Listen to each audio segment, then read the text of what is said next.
जब बनता है तो वह एक दिन उसका मिटना आवश्यक है। मनुष्य का जन्म होता है, उसी समय उसका अंत भी लिखा होता है, ये भी सही है। आज तक जो भी चीज़ यहाँ प्रकृति पर बनी हुई है वह एक दिन मिटने के लिए बनी है, यही नियति है, यही जीवन का सत्य भी है। तो ऐसी ये जीवन की सत्यता लेकर उन लहरों को देखकर यहाँ समझने लगे हैं कि मनुष्य जीवन भी बिल्कुल ऐसा है। यहाँ एक मजेदार दृश्य भी देखने को मिला। लहरों की आवाज के बीच पक्षियों की टी टी टी की आवाज भी आपका ध्यान अपनी ओर खींच लेती है। दरअसल ये पक्षी लहरों के साथ बहकर आई मछलियों का शिकार करने के लिए किनारे पर ही मंडराते रहते हैं, लेकिन जब तेज हवा के कारण यह एक ही दिशा में सीधे नहीं उड़ पाते हैं तो सुस्ताने के लिए किनारे पर बैठ जाते हैं। लेखक कहता है कि एक और महामजेदार दृश्य देखने को मिला। कौन सा दृश्य है? लहरों की आवाजों के बीच में पक्षियों के टी टी टी की आवाज भी हमें सुनाई देती है। उनका ध्यान उन्हीं आवाजों की ओर चला जाता है। पर्यटकों का ध्यान उन पंछियों की ओर चला जाता है, पक्षियों की ओर चला जाता है, वो वहाँ खींच लिया जाता है। दरअसल में ये पक्षी लहरों के साथ बहकर आने वाली जितनी मछलियां हैं, मछलियों का शिकार करते रहते हैं, इसलिए यहाँ मंडराते हुए दिखाई देते हैं। लेकिन जब कभी कभी तेज हवा आ जाती है, तेज हवा का झोंका आ जाता है, तेज हवा आते ही ये पंछी उस तेज हवा में जब आगे उड़ नहीं सकते, उड़ नहीं पाते, तो कुछ समय के लिए सुस्ताने के लिए किनारे पर बैठ जाते हैं। और किनारे पर बैठने के बाद यहाँ बैठे कुत्तों को इसी बात का इंतजार रहता है। उनका शिकार, उन पक्षियों का शिकार कराने के लिए कुछ शिकारी कुत्ते वहाँ बैठे नजर आते हैं, जो इसी का इंतजार करते हैं कि कोई पंछी आए और यहाँ सुस्ताने के लिए किनारे पर बैठे और इतने में हम उसे पकड़ लें। यही कुत्ते सोचते रहते हैं। यहाँ बैठे कुत्तों को इसी बात का इंतजार रहता है। मौका मिलते ही वे इन पर झपट पड़ते हैं, लेकिन बेचारे कुत्तों को सफलता कम ही मिल पाती है। बात ऐसी है कि जब जैसे ही कुत्ते उन पर झपटते हैं, उन्हें पकड़ने का प्रयास करते हैं, तो वो उड़कर चले जाते हैं। पंछी होने के नाते वहां से उड़कर चले जाते हैं। यहाँ लेखक कहते हैं कि उन्हीं कुत्तों को सफलता कम ही मिलती है, ज्यादा सफलता मिलती नहीं, लेकिन वो प्रयास करते रहते हैं। जितने भी पंछी आए उन्हीं के ऊपर झपटना, उन्हें पकड़ने का प्रयास करना, जो मिले सो मिले, नहीं तो गया सो गया। बात ऐसी है, फिर भी उनका प्रयास जारी रहता है। पक्षियों का बैठना, कुत्तों का दौड़ना और पक्षियों का टी टी टी कर उड़ जाना, यह दृश्य सैलानियों का अच्छा मनोरंजन करता है। इधर जैसे ही सूर्य देवता ने विदा ली, वैसे चंद्रमा की चांदनी में नहाकर समुद्र का नया ही चेहरा नजर आने लगा। अब समुद्र स्याह और भयावह दिखने लगा। लेखक कहते हैं कि जैसे वो कुत्ते उनके पीछे दौड़ते हैं, जैसे ही दौड़ते हैं पंछी उड़ जाते हैं, और उड़ने के बाद पक्षियों का बैठना, कुत्तों का दौड़ना और पक्षियों का टी टी कर उड़ जाना, यह दृश्य पर्यटकों का अच्छा मनोरंजन करता है। इधर जैसे ही सूर्य देवता ने विदा ली है, सूर्य देवता चले गए, सूर्यास्त हो चुका है, वैसे ही चंद्रमा की चांदनी में नहाकर समुद्र का नया ही चेहरा नजर आने लगा है। जैसे सूर्य देवता ने विदा ली, सूर्य देवता ने विदा लेते ही चंद्रमा ने अपना मुख दिखाया है। जैसे चंद्रमा दिखाई देने लगी है, चंद्रमा की चांदनी में नहाकर समुद्र का नया ही चेहरा नजर आने लगा है। अब समुद्र स्याह और भयावह दिखने लगा है। स्याह का अर्थ है भयंकर, रौद्र रूप उसका दिखाई देने लगा है, भयावह दिखाई देने लगा है। ऐसा लेखक कहते हैं रात के समय समुद्र बहुत ही भयावह दिखाई देता है। अगले दिन हमने बस से गोवा घूमने की योजना बनाई। वैसे घूमने फिरने के लिए यहाँ बाइक आदि किराए पर मिल जाती है और उन पर ही घूमने का मजा भी आता है, लेकिन बच्चों के कारण हमने बस से जाना मुनासिब समझा। देखिए बात ऐसी है कि दूसरे दिन हम रात होती ही हम अपने अपने रिसोर्ट में चले गए। रिसोर्ट में जाने के बाद वहाँ नहाया, नहाने के बाद खाना खाया, खाने के बाद हम सो गए। जैसे ही सुबह हुई है हमने तय कर लिया कि आज कहाँ जाना, आज गोवा घूमने जाना है। गोवा घूमने की योजना बनाई।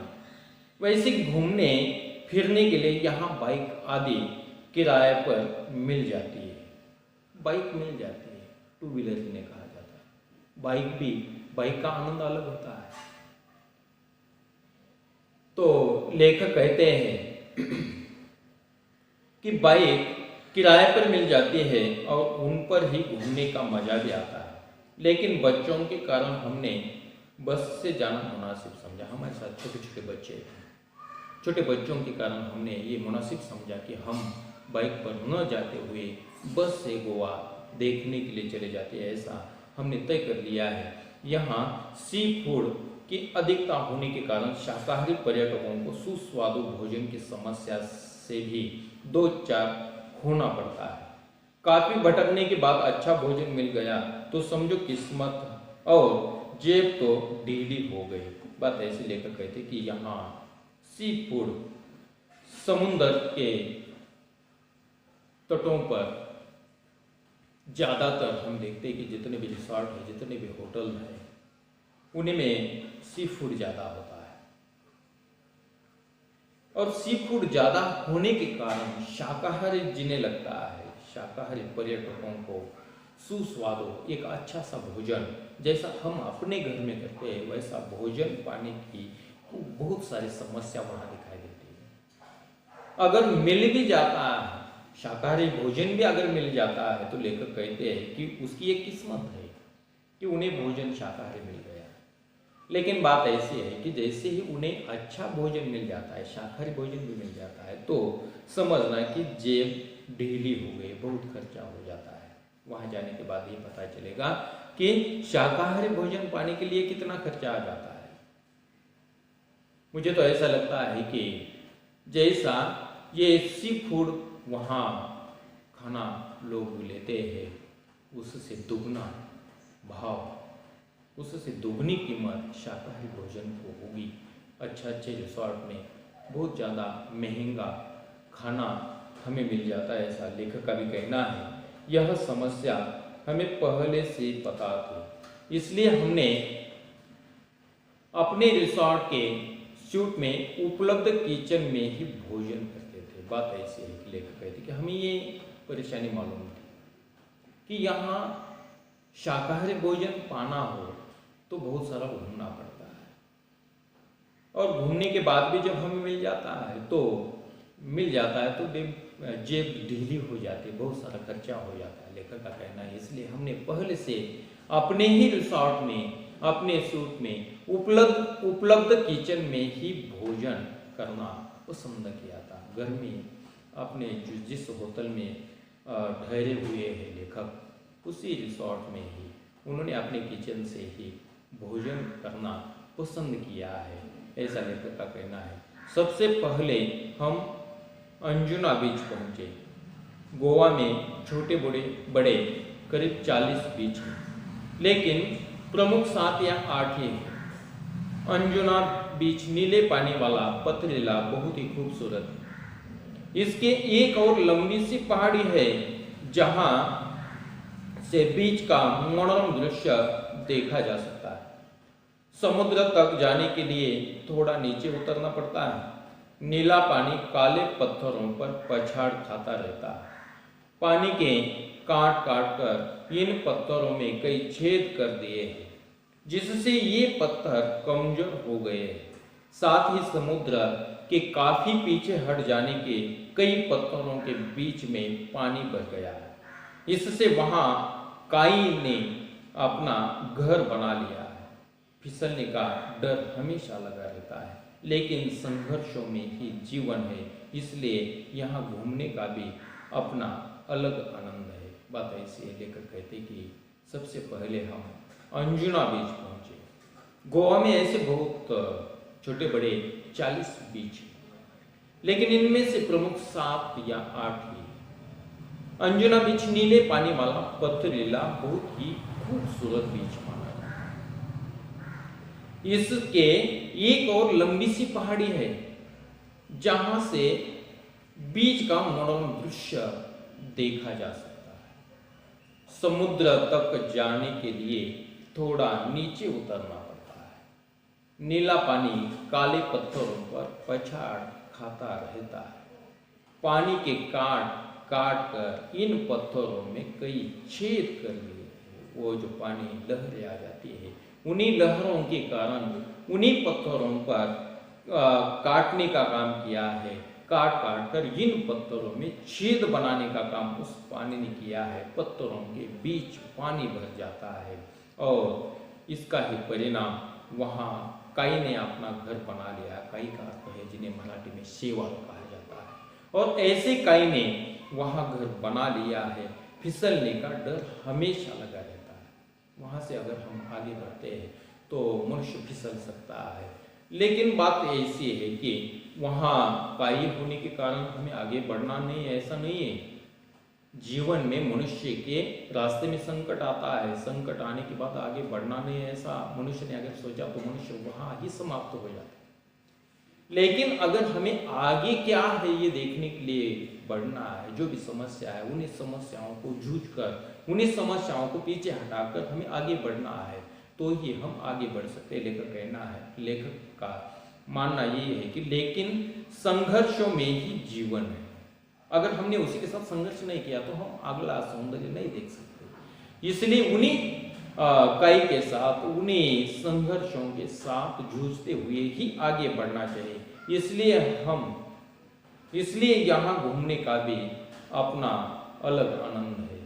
यहाँ समस्या तो होती है, समस्याओं में आगे बढ़ते रहने में भी एक अलग आनंद हमें प्राप्त हो जाता है। लेखक कहते हमने वो आनंद लिया। यहाँ युवाओं का दल तो अपनी मस्ती में डूबा रहता है, लेकिन परिवार के साथ आए पर्यटकों का ध्यान अपने बच्चों को खतरों से सावधान रहने के दिशा निर्देश देने में ही लगा रहता है। मैंने देखा कि समुद्र किनारा होते हुए भी बेनालिया बीच तथा अंजुना बीच का अपना अपना सौंदर्य है। बेनालियम बीच रेतीला तथा उथला है। यह मछुआरों की पहली पसंद है। यहाँ सुबह सुबह बड़ी मात्रा में मछलियाँ पकड़ी जाती है, लेकिन मजे की बात यह है कि इतनी सारी मछलियाँ स्थानिक बाजारों में ही बेची जाती है। बात ऐसी है। लेखक कहते हैं कि 2 अलग अलग बीच है, बेनालियम बीच रेतीला तथा उतला। अंजुना बीच पर हम चले गए, वहाँ का दृश्य अलग है, बेनालियम का दृश्य अलग है। उस बेनालियम के बारे में लेखक कहने लगे कि यह मछुआरों की पहली पसंद है। यहाँ सुबह सुबह बड़ी मात्रा में मछलियाँ पकड़ी जाती है, लेकिन मजे की एक बात लेखक आगे बताते हैं कि इतनी सारी मछलियाँ पकड़ने के बाद भी स्थानिक बाजारों में ही उसे बेचा जाता है, बेची जाती है। इनका निर्यात बिल्कुल भी नहीं होता है। बात ऐसी है, लेखक कहते हैं कि इन्हें निर्यात नहीं किया जाता। जितनी मछली पकड़ी जाती है उतनी सारी मछली उसी गोवा में ही बेची जाती है, ऐसा लेखक का कहना है।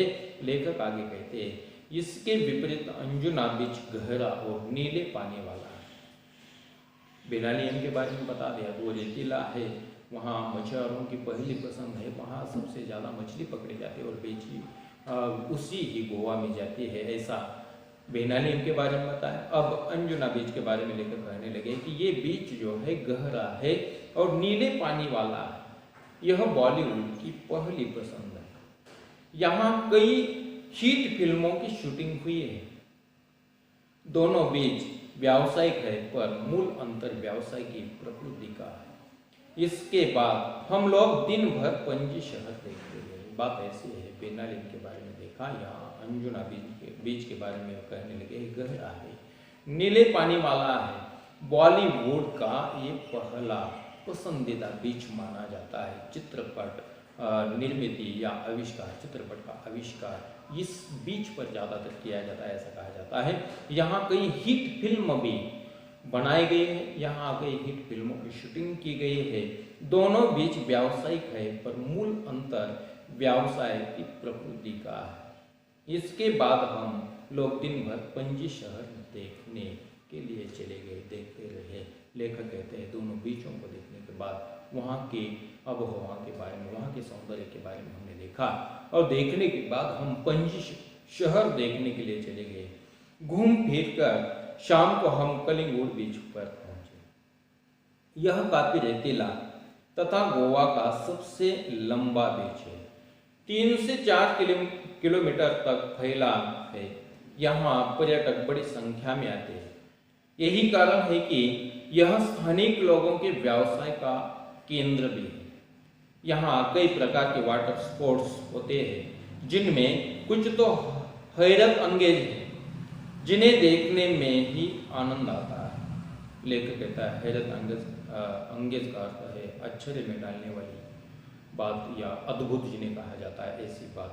घूम फिर कर शाम को हम कलिंगुड बीच चले गए। यह काफी रेतीला है, गोवा का सबसे लंबा ये बीच है, 3 से लेकर 4 किलोमीटर तक ये फैला हुआ बीच दिखाई देता है। यहाँ पर्यटक काफी बड़ी संख्या में आ जाते हैं। यही कारण है कि स्थानिक लोगों का व्यवसाय केंद्र भी ये बन चुका है। यहाँ कई प्रकार के वाटर स्पोर्ट्स होते हैं, जिनमें से कुछ तो हैरत अंगेज है, जो अद्भुत है, जिन्हें देखने में ही आनंद आता है। खाली देखने में ही उसका आनंद मिल जाता है। मैंने कई खेलों में हिस्सा लिया। आप भी अपनी रुचि के अनुसार हाथ आजमा सकते हैं। लेखक आपसे कहते हैं, आपसे भी लेखक कहना चाहते हैं कि आप अपनी मर्जी से जिसका आनंद लेना चाहते हैं वह आप भी ले सकते हैं। मैंने कई खेलों में हिस्सा लिया, लेकिन सबसे अधिक रोमांच पैराग्लाइडिंग में ही आया। काफी ऊंचाई से अथाह जलराशि को देखना जितना विस्मयकारी है, उतना ही भयावह भी। दूर दूर तक पानी ही पानी, तेज हवा और रस्सियों से हवा में लटके हम यानी मैं और मेरी पत्नी दोनों डर भी रहे थे और खुश भी हो रहे थे। डर इस बात का कि छूट गए तो समझो गए, और खुशी इस बात की कि ऐसा रोमांचक दृश्य पहली बार देखा, सचमुच अद्भुत। लेखक कहते हैं कि मैंने कई खेलों में हिस्सा लिया, लेकिन सबसे अधिक रोमांचक पैराग्लाइडिंग में ही हुआ लगा। काफी ऊंचाई से अथाह जलराशियों को देखना जितना विस्मयकारी है, काफी ऊंचाई पर हम चले गए और वहां से नीचे देखा तो विस्मयकारी दृश्य दिखाई देने लगा है, उतना ही भयावह भी दिखाई देने लगा। लेखक कहते हैं दूर दूर तक पानी ही पानी नजर आता था, तेज हवा और रस्सियों से हवा में लटके हम। लेखक कहते हैं कि जितनी ऊंचाई पर हम चले गए, ऊंचाई पर चले जाने के बाद एक विस्मयकारी आनंद भी हमें मिलता था और भय भी दिखाई देने लगा है। लेखक आगे कहते हैं हम उस रस्सियों से हवा में लटके थे। हम यानी मैं और मेरी पत्नी, लेखक और लेखक की पत्नी ऊपर दोनों गए हैं। दोनों डर भी रहे थे और खुश भी हो रहे थे। डर इस बात का कि छूट गए तो समझो गए, और खुशी इस बात की कि ऐसा रोमांचक दृश्य पहली बार देखा, सचमुच अद्भुत। लेखक कहते हैं कि हम डर रहे थे। डरते इसलिए थे कि अगर रस्सी छूट जाती है तो समझो गए, ऐसा लेखक कहता है। लेकिन दूसरे बात यहाँ लेखक कहते हैं कि हमें खुशी होने लगी, खुशी इस बात की है कि ऐसा मनोहारी दृश्य, ऐसा दृश्य इसके पहले हमने कभी देखा नहीं है। ये सचमुच अद्भुत दृश्य है। इस दृश्य को पहले कभी हमने देखा नहीं है। ऐसा दृश्य हम ऊपर से देख रहे थे। हम यहाँ 4-6 दिन रहे, लेकिन हमारे एक ही दिनचर्या है। सुबह जल्दी उठना, फटाफट नाश्ता करना और दिन भर घूम फिर कर थक कर शाम को रिसॉर्ट आकर थकान मिटाने के लिए पूल में तैरना। एक दिन कोलवा बीच पर हमने बोटिंग का भी आनंद लिया। यहाँ हमने डॉल्फिन मछलियाँ देखी। हालांकि ये छोटी थी, पर बच्चों ने अच्छा आनंद लिया। लेखक कहते हैं कि हम यहाँ 4-5 दिन रहे हैं, 5-6 दिन यहाँ रहे। हमारी एक दिनचर्या है। सुबह जल्दी उठना, फटाफट नाश्ता करना है, दिन भर घूमना है और थक कर जैसे हम शाम को रिसॉर्ट में आ जाते हैं थकन मिटाने के लिए, फिर पूल में तैरना है। एक दिन कोलवा बीच पर हमने बोटिंग का भी आनंद लिया। लेखक कहते कि हमने उसका भी आनंद लिया। यहाँ हमने डॉल्फिन मछलियाँ भी देखी थी। हालांकि ये छोटी थी, पर बच्चों ने इसका आनंद लिया है, अच्छा सा आनंद लिया है। लेखक कहते हैं छोटी सी मछलियाँ थी।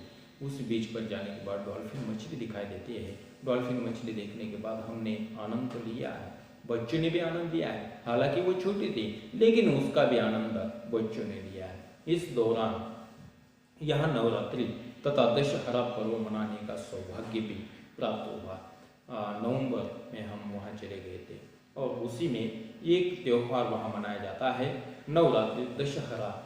ये पर्व मनाने का सौभाग्य हमें भी प्राप्त हुआ, ऐसा लेखक का कहना है। उत्तर भारत में जिस तरह हर घर तथा गली मोहल्ले में माँ दुर्गा की घट स्थापना कर तथा लड़कियों द्वारा गरबा कर पर्व मनाया जाता है, ऐसा ही यहाँ भी होता है। जैसे उत्तर में ये पर्व मनाया जाता है, उत्तर भारत में जैसे ये घर घर में गली मोहल्ले में ये दुर्गा माँ की घट स्थापना की जाती है, अपनी यहाँ भी की जाती है। और ऐसी घट स्थापना यहाँ गोवा में भी की गई है, वह हमें देखने को मिली। लड़कियां जिस तरीके से गरबा खेलती है, उत्तर प्रदेश में तो गरबा जाना जाता है, बिल्कुल उसी तरीके से गरबा यहाँ खेलने वाली लड़कियां भी हमें देखने को मिली। गरबा दिखाई देने लगा है, ऐसा ही यहाँ भी होता है। रावण का पुतला कहीं भी नहीं जलाया जाता है। सुबह से लोग अपने वाहनों की सफाई कर अपनी पूजा करते हैं और शाम को भगवान की एक पालकी मंदिर ले जाई जाती है। इसके बाद एक पेड़ विशेष की पत्तियां तोड़कर लोग एक दूसरों को देकर बधाई देते हैं। सबकी अपनी अपनी सांस्कृतिक परंपरा है। लेखक कहते हैं कि इस माहौल में क्या क्या किया जाता है। रावण का पुतला कहीं भी जलाया नहीं जाता। गोवा में कहीं भी ये रावण का पुतला जलाया नहीं जाता, जो दशमी के दिन कई स्थानों पर जलाया जाता है, जलाने का काम किया जाता है। ये अपने अपने अलग परंपरा होते हैं, लेकिन गोवा में रावण के पुतलों को कहीं भी जलाया नहीं जाता, ऐसा लेखक कहता है। रावण का पुतला कहीं भी नहीं जलाया जाता है। सुबह से लोग अपने वाहनों की सफाई करते हैं, उनकी पूजा करते हैं। शाम को भगवान की एक पालकी मंदिर ले जाई जाती है, उठाई जाती है, मंदिर में पालकी लेकर चले जाते हैं लोग। इसके बाद एक ऐसा एक विशिष्ट पेड़ है, उसी विशिष्ट पेड़ की पन्ने या पत्तियां तोड़कर लोग एक दूसरों को देने का काम करते थे। वह पेड़ जो अपने यहाँ भी वह हर जगह पर हमें देखने को मिल जाता है, वह पेड़ के पन्ने एक दूसरों को देकर एक दूसरों को बधाई देने का काम वहाँ किया जाता है। सबकी अपनी अपनी सांस्कृतिक परंपरा है, अलग अलग परंपरा हमें दिखाई देती है। जिस भाग में हम चले जाते हैं वहाँ की अलग परंपरा दिखाई देती है। यहाँ महाराष्ट्र में अलग परंपरा हो सकती है, उत्तर प्रदेश में अलग सी परंपरा हो सकती है, गोवा में अलग सी परंपरा हो सकती है। ऐसी अपनी अपनी अलग अलग परंपराओं से जाना जाने वाला ही ये भारत देश है। अलग अलग सांस्कृतिक विरासत लेकर आगे बढ़ने वाला ये भारत है। ये महान भारत है, ऐसा लेखक का भी कहना है। अलग अलग सांस्कृतिक परंपरा है। इतने कम दिनों में मैं गोवा को पूरा देख समझ तो नहीं पाया, पर इतना जरूर समझ गया कि पश्चिमी फैशन और सभ्यता में रचा बसा होने के बावजूद यह भारतीय संस्कृति को पूरी तरह से आत्मसात किए हुए है। पर्यटक फैशन के रंग में कुछ देर के लिए भले ही स्वयं को रंग कर चले जाते हो, लेकिन स्थानिक लोग अपनी सांस्कृतिक परंपरा की उंगली अब भी पकड़े हुए हैं। लेखक अंतिम परिच्छेद में कहते हैं, इतने कम दिनों में मैं गोवा को पूरा देख समझ तो नहीं पाया, पर इतना जरूर समझ पाया, इतना जरूर समझ गया हूं कि पश्चिमी फैशन और सभ्यता में रचा बसा होने के बावजूद ये पश्चिमी फैशन है। वहाँ इतने पर्यटक आ जाते हैं, इतने पर्यटक आने के बावजूद भी वहाँ की आबोहवा, वहाँ का सांस्कृतिक जीवन, लेखक उनके बारे में बताते हैं, ये भारतीय संस्कृति को पूरी तरह से आत्मसात किए हुए हैं। देखिए, अलग अलग तरीके की फैशन, पश्चिमी फैशन और सभ्यता में रचा बसा होने के बावजूद भी ये भारतीय संस्कृति को पूरी तरह से आत्मसात किए हुए ये गोवा मुझे दिखाई दिया। पर्यटक फैशन के रंग में कुछ देर के लिए भले ही स्वयं को रंग कर चले जाते हैं। लेखक कहते हैं कि ये जो पर्यटक यहाँ आ जाते हैं, पर्यटक आकर वहाँ का आनंद लेते हैं, कुछ समय के लिए वहाँ का रंग में कुछ देर के लिए भले ही स्वयं को रंग कर चले जाते हैं, लेकिन स्थानिक लोग जितने भी वहाँ रहते हैं वह अपनी सांस्कृतिक परंपरा की उंगली अब भी उन्होंने पकड़ी हुई नजर आती है। अपनी परंपराओं को उन्होंने अलग नहीं किया है।